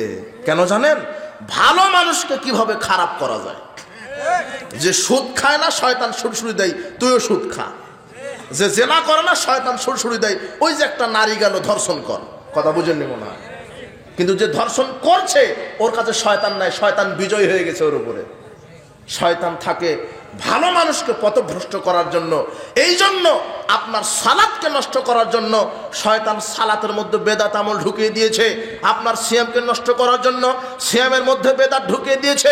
আপনার কোরআন তেলাওয়াতের নেকিকে নষ্ট করার জন্য কোরআনের মধ্যে বেদাত ঢুকিয়ে দিয়েছে। আমি না বললে বুঝতে পারবেন না। এক গ্লাস পানি, এক গ্লাস দুধ, এক গ্লাস পেশাব, এক ফোঁটা পেশাব যদি এক গ্লাস দুধের মধ্যে ফেলে দেন তো পেশাব নষ্ট হয়ে যাবে, তাই না? পেশাবের কি অপরাধ? নষ্ট হবে না? এক ফোঁটা দুধ এক গ্লাস পেশাবে ফেলে দিলেন, পেশাব নষ্ট হবে না? কি কেন নষ্ট হবে না পেশাব? এই যে বলেছে পেশাব তো নষ্ট জিনিস, ও নষ্ট হবে না। নষ্টকার তো নষ্ট করা যায় না, কিন্তু নষ্টটা আর একজনকে কি করবে? নষ্ট করবে। ঠিক। তো বেদাত এমনিতেই বেদাত, ওটা পচা ভ্রান্ত। ও ভালো আমলকে কি করবে? নষ্ট করবে। এই জন্য যেই আমলের যত ফজিলত সেই আমলের মধ্যে শয়তান বেদাত ঢুকিয়ে দিয়েছে। কথা বুঝেছেন?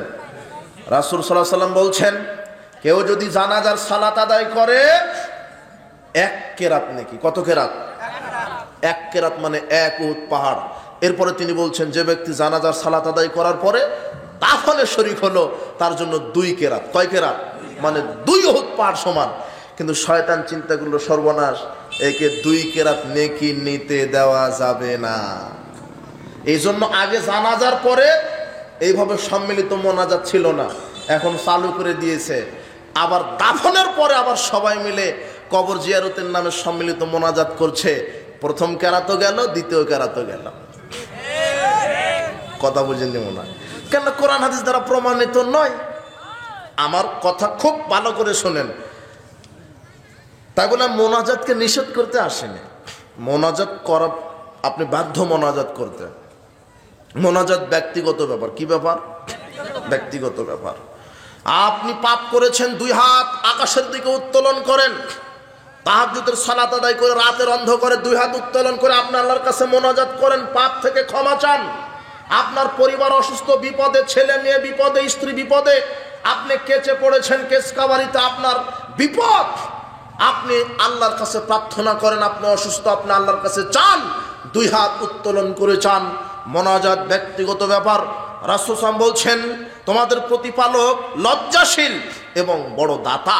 তিনি কেউ যদি 2 হাত উত্তোলন করে আল্লাহর কাছে দোয়া চাই, আল্লাহর কাছে কিছু প্রার্থনা করে, তার ওই 2 হাতকে আল্লাহ খালি হাতে ফেরত দিতে লজ্জাবোধ করেন। তার মানে আল্লাহর কাছে 2 হাত উত্তোলন করে চাইতে হবে। কথা বুঝেননি? কিন্তু জানাজার সালাতের পরে, দাফনের পরে, ইসলামী সম্মেলন, তাফসির মাহফিলের পরে, সভা সমিতির পরে, বিবাহের বৈঠকে, ফরজ 5 ওয়াক্ত সালাতের পরে আপনি এইভাবে যে সবাইকে নিয়ে সম্মিলিত মোনাজাত করছেন, এর পক্ষে কোনো রাসূল সাল্লাল্লাহু আলাইহি ওয়াসাল্লাম থেকে কোনো দলিল নাই। যার দলিল নাই ওই আমলটা করাটাই হলো বিদআত, ওটাই হলো প্রত্যাখ্যাত। আমি আপনাকে মোনাজাত নিষেধ করতে আসিনি। মোনাজাত ব্যক্তিগত ব্যাপার, আপনি আল্লাহর কাছে বলেন। বলছিলাম যেই আমলের ফজিলত যত বেশি সেই আমলটা নষ্ট করার জন্য শয়তান বেদাত ঢুকিয়ে দিয়েছে। আল্লাহর নবী বলছেন, মান ক্বালা হিনা ইসমাউন নিদা, যে ব্যক্তি আযান শোনার পরে বলবে, আল্লাহুম্মা রাব্ব হাযিদ দাওয়াতিত তাম্মা ওয়াস সালাতিল কায়মা আতি মুহাম্মাদানিল ওয়াসিলাতাল ফাদিলা ওয়া বা'আথহু মাকামা মাহমুদানিল্লাযী ওয়া'আদতা, যে ব্যক্তি আযান শোনার পরে এই দোয়া বলবে, হাল্লাত লাহু শাফাতি ইয়াউমাল কিয়ামা, ওই ব্যক্তির জন্য কিয়ামতের দিন আমার সুপারিশ ওয়াজিব হয়ে যাবে। কিন্তু শয়তান সুবহানাল্লাহর 12টা বাজায় দিয়েছে। এই যে ফজিলত বেশি, শয়তান তখন ওখানে যোগ করেছে ওয়াদ-দারাজাতার রাফিয়া ওয়ারযুকনা শাফাতাহু ইয়াউমাল কিয়ামা ইন্নাকা লা তুখলিফুল মিআদ, এগুলো যোগ করে দিয়েছে। আর হবে না সুপারিশ। কথা বুঝেননি মনে হয়? কি বুঝলেন? এক মাওলানা সাহেব আমাকে বলতেন, কি ব্যাপার ইন্নাকা লা তুখলিফুল মিয়াদ, আপনি না হয় দারাজাতুর রাফিয়া ঠিক আছে, ওয়ারযুকনা শাফাতু ইয়াউমাল কিয়ামা এটা ঠিক আছে, তো ইন্নাকা লা তুখলিফুল মিয়াদ এইটা কেন আপনি বলছেন লাগানো যাবে না? এটা তো কোরআনের আয়াত। তো কোরআনের আয়াত হলেই নাকি লাগাতে হবে? তো রাসূল সাল্লাল্লাহু আলাইহি সাল্লাম যেটা বলতে বলেননি, যেটা করতে বলেননি, সেই আমলটা করাটাই হলো বিদআত। কথা বুঝেছেন কি? রাসূল সাল্লাল্লাহু আলাইহি ওয়াসাল্লাম থেকে এই দোয়াটা প্রমাণিত, সহিহ বুখারীর 614 নম্বর হাদিস। আপনাকে এটাই করতে হবে। বলছিলাম যে আমলের ফজিলত যত বেশি, সেই আমলটা নষ্ট করে দেওয়ার জন্য শয়তান সেখানে বেদাত ঢুকিয়ে দিয়েছে। আমরা পরস্পরের সালাম বিনিময় করি, সালামের এত ফজিলত। শোনেন, শুধু সালাম বিনিময়ের এই নেকিতে আল্লাহ জান্নাত দিতে পারেন। কেননা আবু হুরায়রা রাদিয়াল্লাহু আনহু বলছেন, রাসূল সাল্লাল্লাহু আলাইহি ওয়াসাল্লাম বলেছেন, লা তাদখুলুনাল জান্নাহ হাত্তা তুমিনু, তোমরা ততক্ষণ জান্নাতে যেতে পারবে না যতক্ষণ না তোমরা ঈমান না আনছো।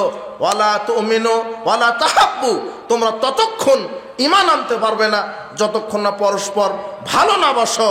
আমি কি তোমাদেরকে আমল বলে দিব না যে আমলটা করলে ভালোবাসা সৃষ্টি হবে, মহব্বত সৃষ্টি হবে? সেটা হলো আফসুস সালামা বাইনাকুম, পরস্পরের বেশি বেশি সালাম বিনিময় করা। বেশি বেশি সালাম বিনিময় করলে ভালোবাসা সৃষ্টি হয়, ভালোবাসা সৃষ্টি হলে ঈমান সৃষ্টি হয়, আর ঈমান মানুষকে জান্নাতে প্রবেশ করায়। তার মানে সালামের প্রতিদান কি? জান্নাত। সালামের প্রতিদান কি? জান্নাত। কিন্তু এই সালামের মতো এত ফজিলতপূর্ণ আমলকে নষ্ট করে দেওয়ার জন্য বেদাত চালু করেছে।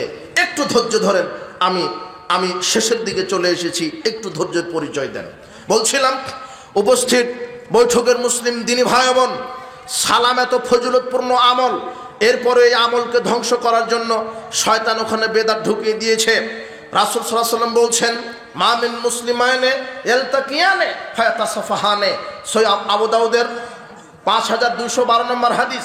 রাসূল সাল্লাল্লাহু আলাইহি ওয়াসাল্লাম বলছেন, যখন কোনো দুইজন মুসলিম সাক্ষাৎ লাভের পরে পরস্পর দুই হাতে মুসাফা করে সালাম দিবে, ইল্লা গুফিরা লাহুমা ক্বাবলা আয়াফতারিকা, তাদের পরস্পরের দুই হাত পৃথক হওয়ার পূর্বেই তাদের বিগত সব পাপ আল্লাহ ক্ষমা করে দেন।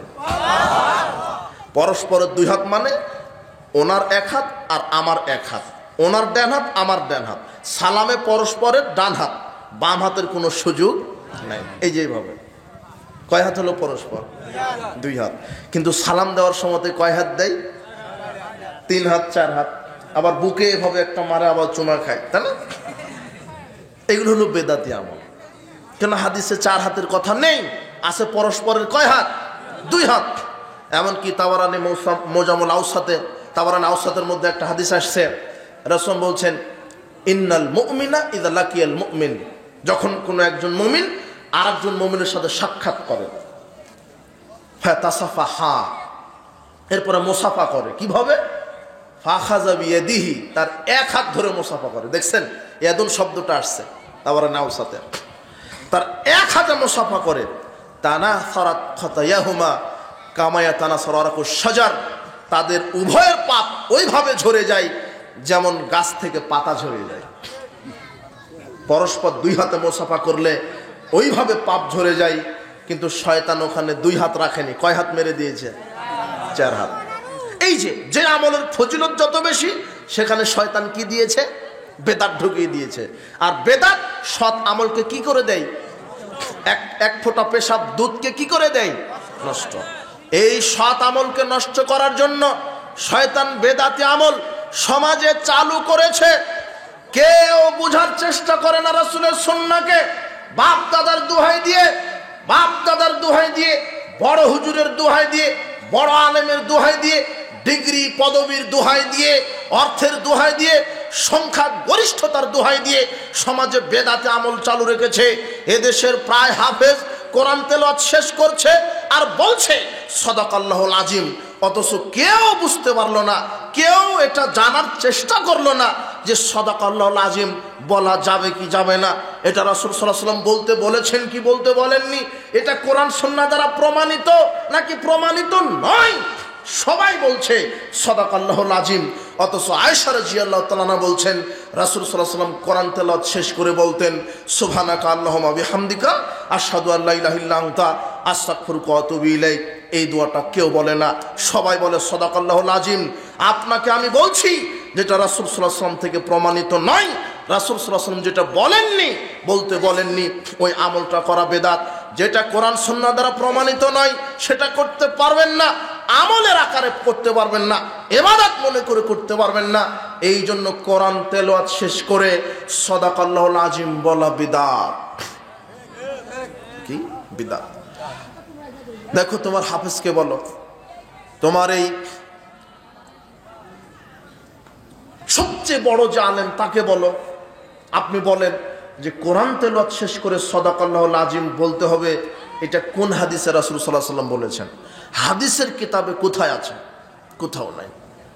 অথচ সুবহানাকাল্লাহি ওয়া বিহামদিকা আশহাদু আল্লা ইলাহা ইল্লা আনতা আস্তাগফিরুকা ওয়া আতুবু ইলাইক, এটা আছে, এটাই বলতে হবে, সুন্নাহ অনুযায়ী বলতে হবে। এইভাবে সমাজে আমল ওযুর পূর্বে বেদাত তৈরি করেছে, বলছে ওযুর দোয়া বিসমিল্লাহির রহমানির রহিম, আল ইসলামু হাক্কুন ওয়াল কুফরু বাতিলুন, আল ঈমানু নূরুন ওয়াল কুফরু যুলমাতুন, এটা নাকি ওযুর দোয়া। অথচ কোরআন হাদিস দ্বারা প্রমাণিত নয়, মানুষে তৈরি করেছে। অথচ ওযুর দোয়া হলো বিসমিল্লাহ, বলেন তো কি?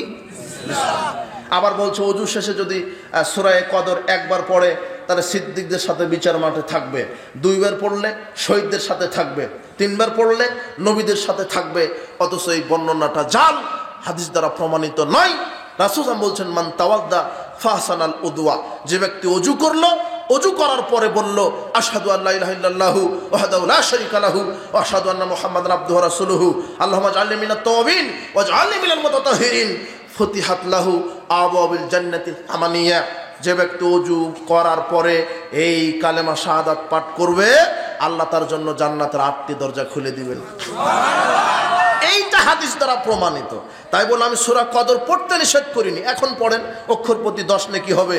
কিন্তু ওযু করার পরে পড়ছেন কেন? পড়া যাবে না কেন? রাসূল সাল্লাল্লাহু আলাইহি ওয়াসাল্লাম পড়তে বলেননি তাই। আপনার যুক্তি দিয়ে ধর্ম চলবে না। হাফেজ সাহেব আমাকে বলছে আপনি যে বললেন কোরআন তেলাওয়াত শেষ করে সাদাকাল্লাহুল আযীম বলা বিদআত, আপনি কি সাদাকাল্লাহুল আযীমের অর্থ জানেন? তখন আমি বললাম হ্যাঁ, মহান আল্লাহর কথা সত্য, সাদাকাল্লাহ আল্লাহর কথা সত্য, আযীম মহান আল্লাহর কথা সত্য, এটার অর্থ তো আমি জানি। তখন হাফেজ সাহেব চড়া হয়ে বলছেন কি ব্যাপার, তো কোরআন মাজিদ সত্য নয় কি? তো আমি তো এটাই বলি সাদাকাল্লাহুল আযীম, মহান আল্লাহর কথা সত্য, আমরা তো এটাই বলি, কথা তো ঠিক। আমি বললাম মাওলানা হাফেজ সাহেব কথা ঠিক আছে, কিন্তু রাসূল সাল্লাল্লাহু আলাইহি ওয়াসাল্লাম থেকে প্রমাণিত নয়। রাসূল সাল্লাল্লাহু আলাইহি ওয়াসাল্লাম বলতে বলেননি, তাই বলা যাবে না।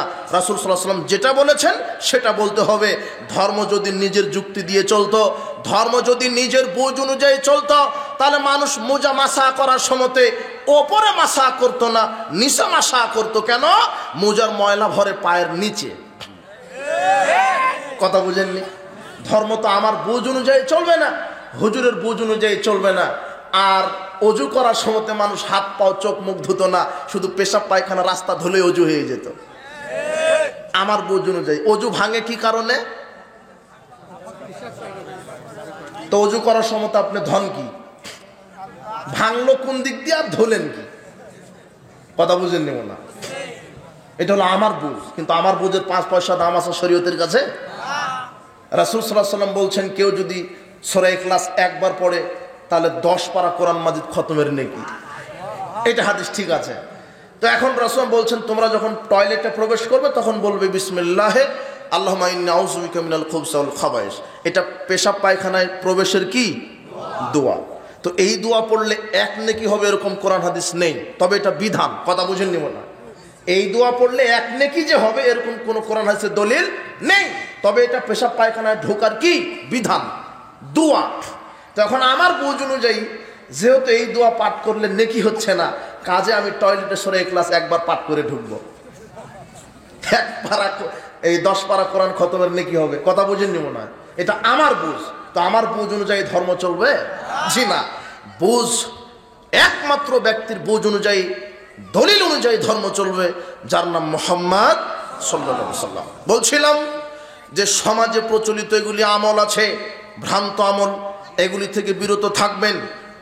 অজুতে বেদাত তৈরি করে দিয়েছে, আজানে বেদাত তৈরি করে দিয়েছে। এদেশের মানুষ সালাত শুরু করার পূর্বে 8টা বেদাত করে, সালাত শুরুই করেনি তাতে 8টা বেদাত, সালাত শুরুই করেনি তাতে 8টা বেদাত। দেখেন সালাতে দাঁড়ানোর পূর্বেই মুখে আরবিতে নিয়ত বলে দিল, নাওয়াইতু আন উসাল্লি লিল্লাহি তাআলা ফি যুহরি 4 রাকা ফিল আসর 4 রাকা, এইভাবে নিয়ত মুখে বলে না? বলে। এই যে মুখে যে আরবিতে নিয়ত বললেন, এটা কোনো পৃথিবীতে কোনো হাদিসের কিতাবে জাল সনদে এই নিয়তটা লেখা হয়নি, অথচ আপনি বলে দিলেন, সালাত শুরুই করেননি, শুধু নিয়তেই ভেজাল। নিয়তটা যে তৈরি করলেন এটা জাল, মানুষের তৈরি করা, শয়তানের তৈরি করা। আপনি জায়নামাজ বিছিয়ে জায়নামাজে সালাত আদায় করেন, এটা নিষেধ নয়, কিন্তু জায়নামাজের দোয়া আপনি কেন বললেন? ইন্নী ওয়াজ্জাহতু ওয়াজহিয়া লিল্লাযী ফাতারাস সামাওয়াতি ওয়াল আরদি হানিফা ওয়া মা আনা মিনাল মুশরিকিন। আর এটা কোরআন মাজিদের আয়াত। আপনি জায়নামাজের দোয়া বলে কেন এটা পড়লেন? রাসূল সাল্লাল্লাহু আলাইহি ওয়াসাল্লাম পড়তে বলেননি, সাহাবায়ে কেরাম থেকে প্রমাণিত নয়। আপনি মাটি দেওয়ার সময়তে বলছেন মিনহা খলাকনাকুম, মানুষকে মাটি দেওয়ার সময়তে, কবরস্থানে মাটি দেওয়ার সময়তে বলছেন মিনহা খলাকনাকুম ফিহা নুঈদুকুম মিনহা নুখরিজুকুম তারাতান উখরা। হুজুর বলছে কেন বলা যাবে না? এটা তো কোরআন মাজিদের আয়াত, বলা যাবে না। কোরআনের আয়াত হোক, যেই হোক, কোরআনের আয়াত হলে হবে কি? রাসূল সাল্লাল্লাহু আলাইহি ওয়াসাল্লাম এটা বলতে বলেননি, কাজেই বলা যাবে না। রাসূল সাল্লাল্লাহু আলাইহি ওয়াসাল্লাম জায়নামাজের দোয়া বলে কোনো দোয়া তার উম্মতকে শিখিয়ে যাননি। কাজেই জায়নামাজের দোয়া বলে এটাই মিথ্যা কথা। জায়নামাজের দোয়া বলে শরীয়তে কোনো দোয়া নেই। আপনি এক নম্বর মুখে নিয়ত যেটা বললেন আরবিতে সেটা বেদাত। জায়নামাজের দোয়া বলে কোনো দোয়া নেই, যেটা আপনি বললেন এটা বেদাত। জায়নামাজের দোয়া বলে কোনো দোয়া নেই। আপনি কদ কামাতিস সালাহ আকামাল্লাহু আদামাহা এটাই জবাব বললেন, এটা বলা বেদাত। রাসূল সাল্লাল্লাহু আলাইহি ওয়াসাল্লাম বলতে বলেননি। আপনি একামতের সময় আপনি ফজিলতের আশাতে পাগড়ি মাথায় পেঁচলেন, আর আপনি জাতিকে হাদিস শোনালেন পাগড়ি পরে 1 রাকাত সালাত আদায় করা পাগড়ি বিন 70 রাকাতের সালাতের সমান। অথচ কথা মিথ্যা। পাগড়ি পড়েন না পড়েন, টুপি পড়েন না পড়েন, টুপি পরে সালাত আদায় করলে যত নেকি, খালি মাথাতে সালাত আদায় করলে তত নেকি। পাগড়ি টুপির কোনো ফজিলত কোরআন হাদিসে বর্ণিত হয়নি। তবে পাগড়ি টুপি একটা বিশেষ পোশাক। সাহাবীগণ রাসূল সাল্লাল্লাহু আলাইহি ওয়াসাল্লাম কোনোদিন খালি মাথায় সালাত আদায় করেনি। তাই আমরা তার উম্মত হিসেবে, রাসূল সাল্লাল্লাহু আলাইহি ওয়াসাল্লামের উম্মাহ হিসেবে আমরা টুপি পরে হোক পাগড়ি পরে হোক সালাত আদায় করব, খালি মাথায় করব না। তবে টুপি পাগড়ির কোনো ফজিলত নাই। কথা বুঝেছেন? কিন্তু সমাজে বলছে হুজুর সাহেব পাগড়ি পরে সালাত আদায় করলে 70 গুণ নেকি হয়। এই হাদিস জাল, এই বর্ণনাটাই জাল। আপনি এইভাবে শুধু একামতের সময় 22 হাতের পাগড়ি মাথায় পেঁচলেন, অন্য সময় খুলে রাখলেন, এটা হলো জাল, এটা হলো বিদআত। এরপরে কি বলছেন? আশহাদু আন্না মুহাম্মাদ রাসূলুল্লাহ। এর জবাবে সাল্লাল্লাহু আলাইহি সাল্লাম বলছেন এটা বলা বিদআত। কেন? রাসূল বলছেন ফায়াকুলু মিসলা মায়াকুলু মুয়াজ্জিন, তোমরা অতটুকুন বলো মুয়াজ্জিন যেটা বলো। ফাকুলু মিসলা মায়াকুলু মুয়াজ্জিন, তোমরা অতটুকুন বলো যতটুকুন মুয়াজ্জিন বলেছেন। আজান একামতে যা বলছে মুয়াজ্জিন অনুরূপ বলতে হবে। হাইয়া আলাস সালাহ হাইয়া আলাল ফালাহ ব্যতীত। হাইয়া আলাস সালাহ হাইয়া আলাল ফালাহ ওই সময় কি বলবেন? লা হাওলা ওয়ালা কুওয়াতা ইল্লা বিল্লাহ। আস-সালাতু খায়রুম মিনান নাওম, এর জবাবেও বলতে হবে আস-সালাতু খায়রুম মিনান নাওম, এটাই বলতে হবে। আজান একামতে যখন মুয়াজ্জিন বলছে আশহাদু আন্না মুহাম্মাদ রাসূলুল্লাহ, তখন আপনাকে আশহাদু আন্না মুহাম্মাদ রাসূলুল্লাহ বলতে হবে। অন্য সময়ে নবীর নাম শুনলে কি বলতে হবে? দরুদ। কথা বোঝেননি মনে হয়, কিন্তু আজান একামতে মুয়াজ্জিন যা বলছে তাই। এরপরে আশহাদু আন্না মুহাম্মাদ রাসূলুল্লাহ, এই একামতের সময়টা শোনার সাথে সাথে বা আজানের সময়টা শোনার সাথে সাথে 2 বৃদ্ধাঙ্গুলিতে চুমা দিয়ে চোখ মাসা করছেন, এটা হলো বিদআত। আরো যে কত বিদআত আছে, সালাত শুরু করার পূর্বে এগুলি বিদআত চালু করে 4 আঙ্গুল